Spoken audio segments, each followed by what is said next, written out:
Jenis kasusnya, kalau ditanyain jenis kasus ya sebagian besar dari pacar. Kalau kasus pemerkosaan hanya 4% di kami sedikit. Tapi kalau kasus dengan pacar yang bablas itu banyak gitu ya. Pacarannya bisa lewat online lah, kadang-kadang ada ketemu cowoknya di media sosial, lalu pacaran, lalu akhirnya berakhirnya dengan kehamilan. Dan selain itu juga boleh slide-nya, kenapa sih hal-hal ini terjadi di sekitar kita gitu ya.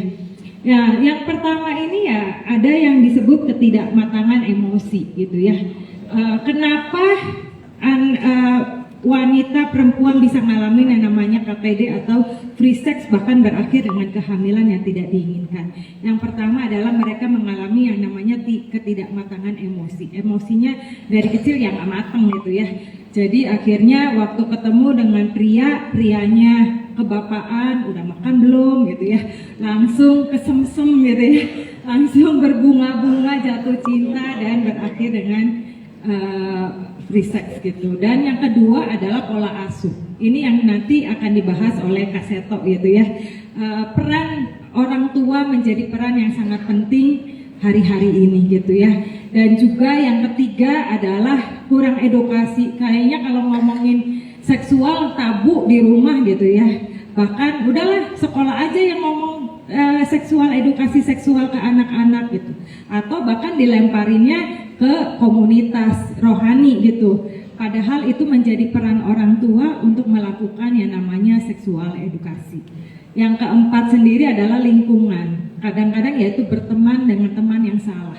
Akhirnya berujung kepada free sex dan kehamilan yang tidak diinginkan. Total kasus yang kami sudah pernah tangani dari 14 tahun ini adalah lebih dari 500 bayi yang udah lahir di kami.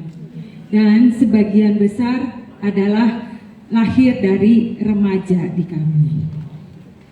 Dan ya keluarga adalah sebagai agen perubahan ya. Kita percaya itu berawalnya harus dari yang namanya keluarga. Dan boleh klik lagi, gimana sih peran orang tua yang seharusnya bisa dilakukan? Yang pertama adalah pola asuh adaptif. Nah kadang-kadang orang tua parenting waktu ke anak kecil ke parenting remaja tetap sama gitu. Nah padahal anak remaja pengennya mami papinya udah jadi teman, bukan cuma yang ngatur-ngatur dia, tapi bisa jadi teman curhatnya, bisa jadi teman di mana dia bisa ngobrol, bisa cerita gitu ya.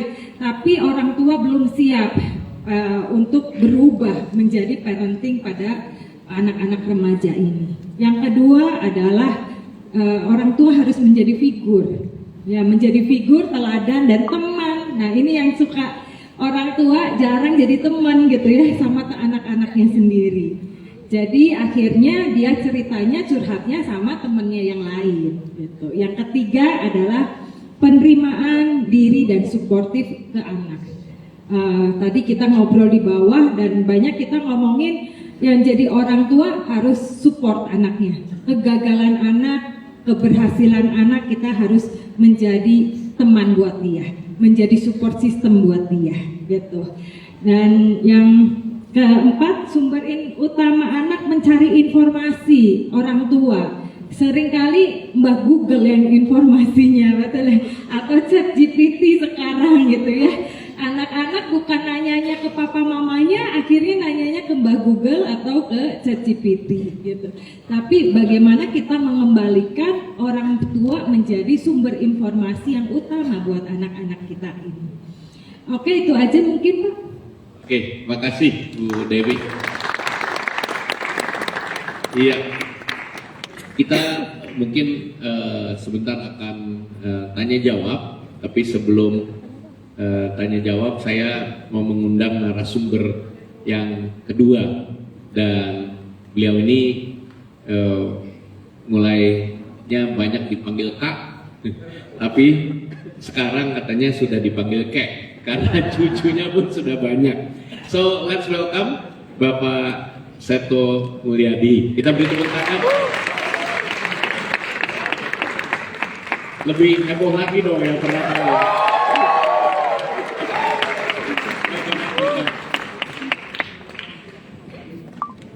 Dan beliau ini saat ini adalah Ketua Lembaga Perlindungan Anak Indonesia. Dan karena di akademisi, saya juga boleh panggil Prof. Seto. Karena beliau guru besar di bidang psikologi di Universitas Gunadarma. Dan beri tepuk tangan sekali lagi untuk Prof. Seto. Silakan Pak Seto, boleh bercerita, waktunya juga sekitar 10 menit sebelum nanti kita tanya jawab. Iya, baik. Boleh cukiri. Ya. Apakah paparannya bisa?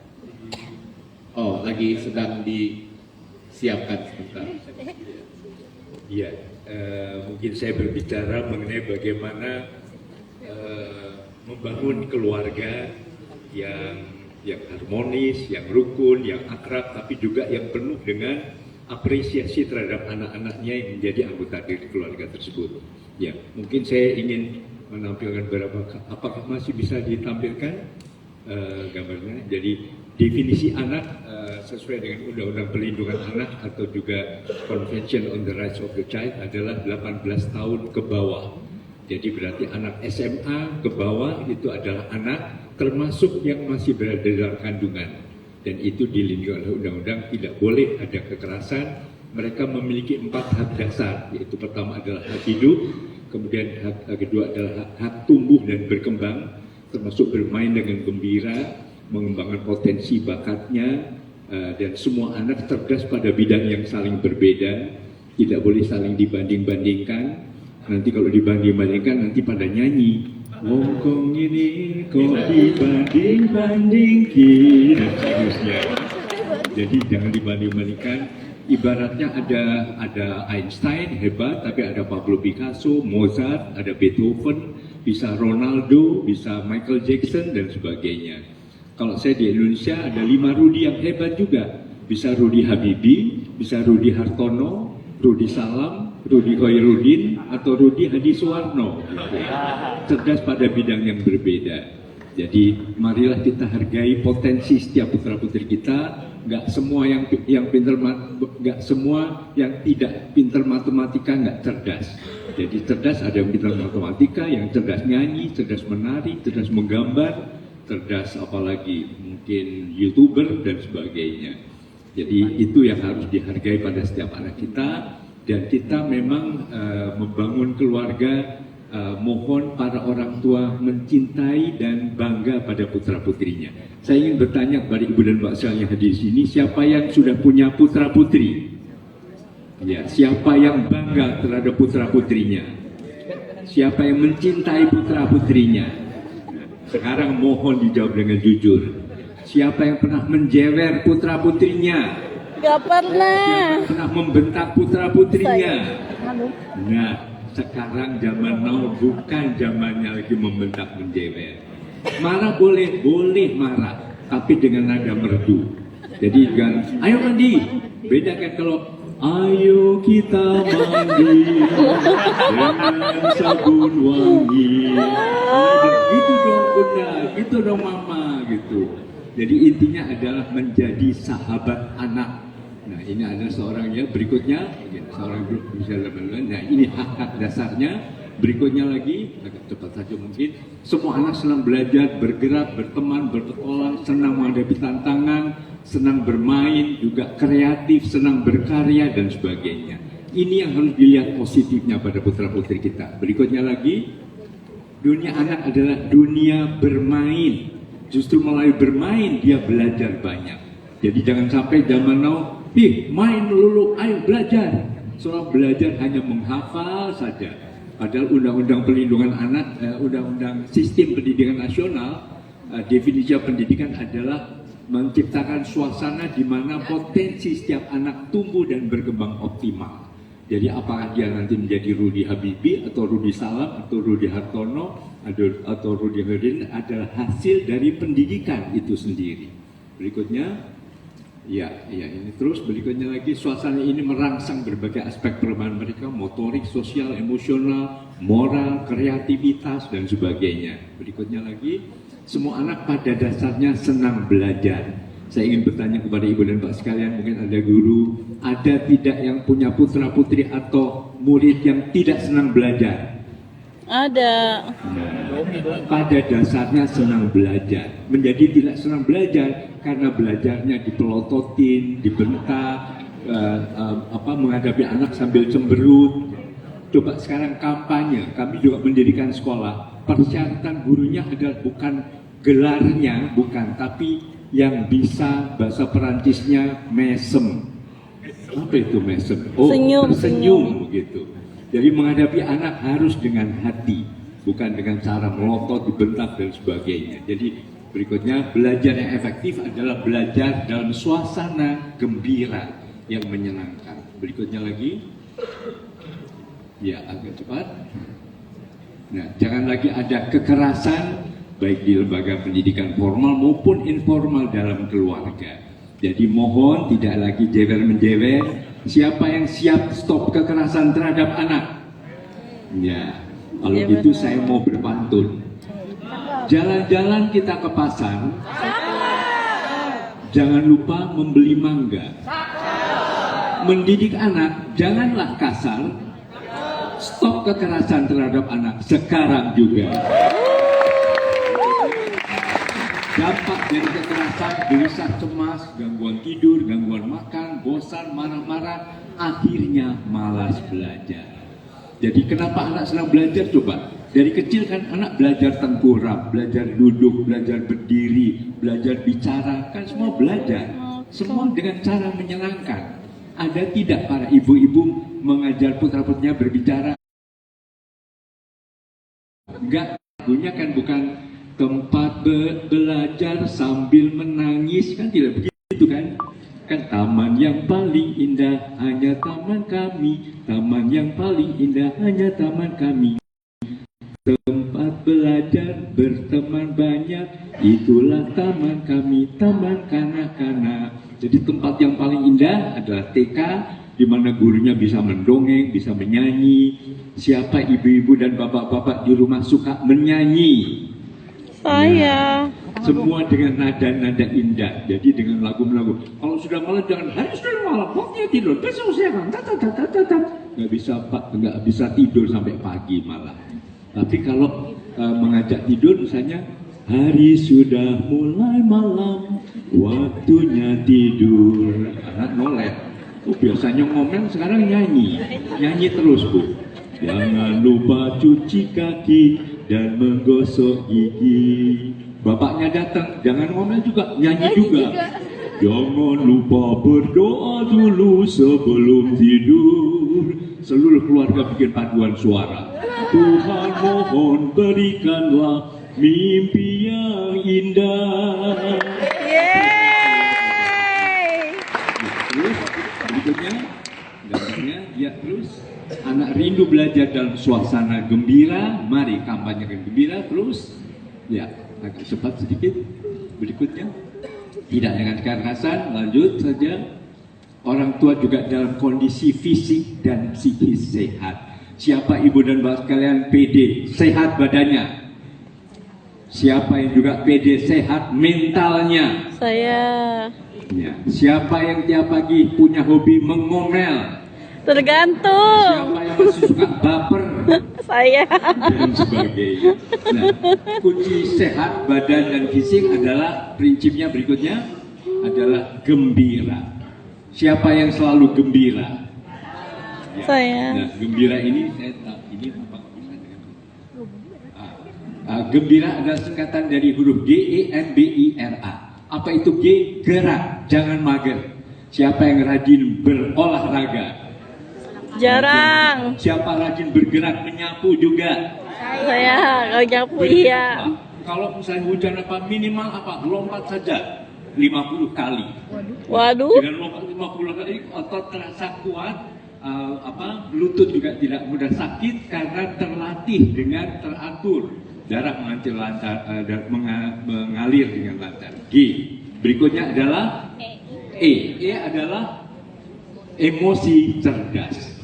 Jadi emosi dikelola dengan cerdas. Kalau marah pada anak boleh, tapi sayang, mama marah. Waktu itu kan janji mau belajar, sayang, mama marah. Waktu itu janji nggak pukul-pukul adik kan, ungkapkan tapi dengan senyum, dengan membelai kepala anak. Jadi anak rasanya plong, lega.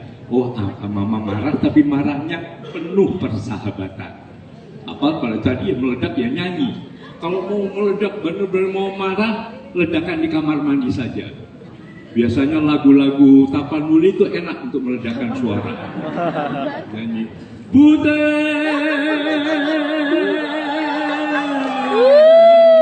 di pengungsian doamamu ale bute. Duh, rasanya begitu ketemu anak. Kenapa sayang? Biasanya sudah mau meledak, lepasnya dengan begitu. Kalau mau mukul ya mukul apa? Jangan mukul ya mukul apa? Lantai aja misalnya. Jadi salurkan tapi dengan cara-cara positif. Emosi GEM, apa GEM ya? M makan makanan sehat, makan sehat, sayuran, buah-buahan, tahu tempe itu sehat. GM B-nya adalah berdoa, beribadah, bersyukur, penuh rasa syukur.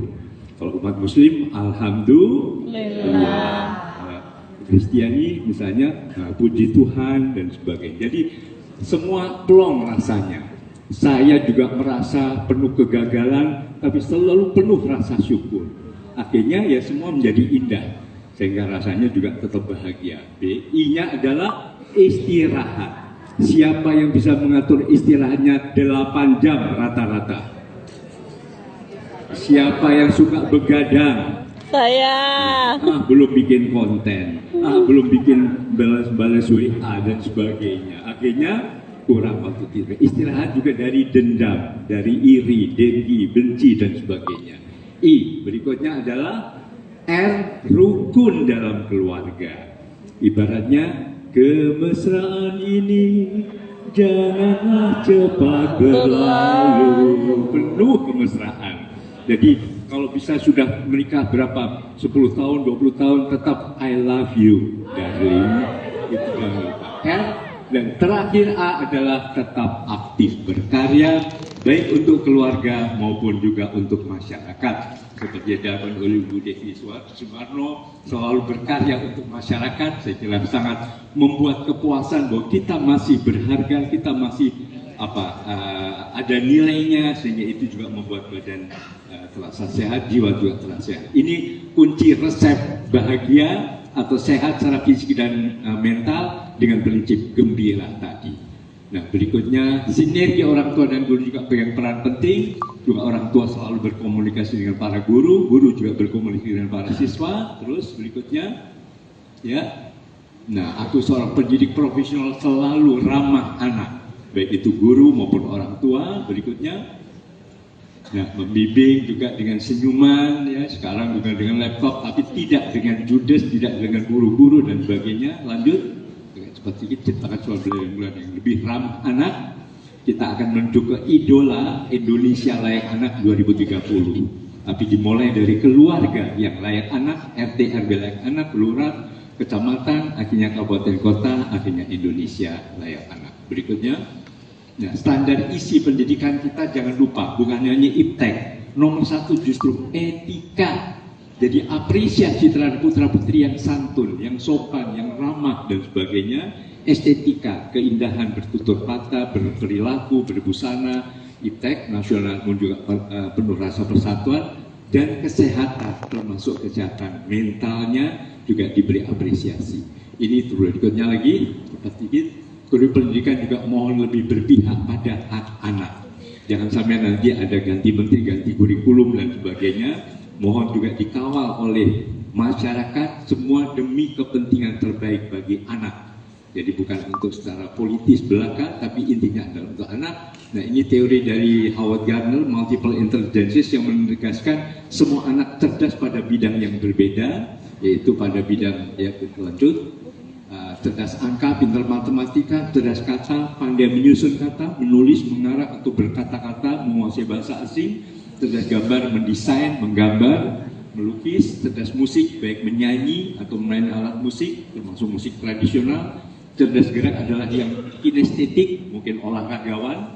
Cerdas teman, cerdas sosial, pandai bergaul, pandai berorganisasi atau pandai memimpin. Cerdas diri juga mampu menguasai diri sendiri dan menemukan potensi diri. Dan cerdas alam, senang pada lingkungan alam, baik tumbuh-tumbuhan maupun dunia satwa atau hewan. Ya, berikutnya. Ya, berikutnya. Mari kita temukan dan hargai potensi setiap anak yang tadi tidak dibanding-bandingkan. Semua anak cerdas, hebat, dan patut dibanggakan. Sistem pendidikan yang tepat yang menghargai anak juga akan mendukung pengembangan karakter putra-putri kita. Mereka berikutnya, mereka akan lebih sopan santun, tapi juga tangguh, rendah hati, penuh hormat, kreatif, jujur, disiplin, dan sebagainya. Dan ini sesuai dengan karakter profil pelajar Pancasila, akhlak mulia, kebinekaan global, menghargai perbedaan, tapi mampu bekerja sama, gotong royong, tapi juga pede dan mandiri, tetap kreatif, namun juga kritis, berani mengkritisi apa yang keliru.